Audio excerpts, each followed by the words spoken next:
আমাদের প্রজেক্টের কলমি শাক তুলছি, মাশাআল্লাহ খুব ভালো হয়েছে। একটা ইন্টারেস্টিং বিষয় কি জানেন, এই কলমি শাকের বীজগুলো দিয়েছি অনেক দিন হলো এবং আমরা কয়েকবার এখান থেকে কলমি শাক কাটা হয়েছে, বিক্রি করা হয়েছে।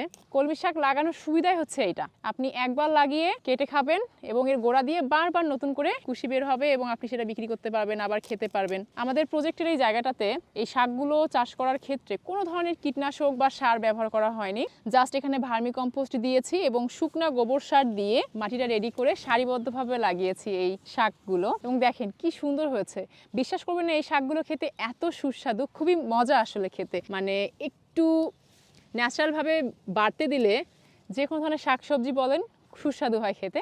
আর এমনিতে কলমি শাক কিন্তু অনেক উপকারী। কলমি শাকে প্রচুর পরিমাণে আঁশ থাকে যা আমাদের হজম শক্তি বাড়ায়। এই শাকে প্রচুর পরিমাণে ভিটামিন সি থাকে যা আমাদের রোগ প্রতিরোধ ক্ষমতা বাড়ায় এবং ভিটামিন এ থাকে যা আমাদের চোখের জন্য ভালো এবং এতে থাকা অ্যান্টিঅক্সিডেন্ট কিন্তু আমাদের চুল ভালো রাখে, ত্বক ভালো রাখে। ওভারঅল এই শাকটা কিন্তু অনেক উপকারী এবং সবথেকে মজার বিষয় হচ্ছে এটা কিন্তু এক ধরনের উভচর শাক। এটা দেখা যায় যেমন পানিতে হয় তেমনিতে ডাঙ্গাতেও হয়, তো আপনারা লাগাতে পারেন।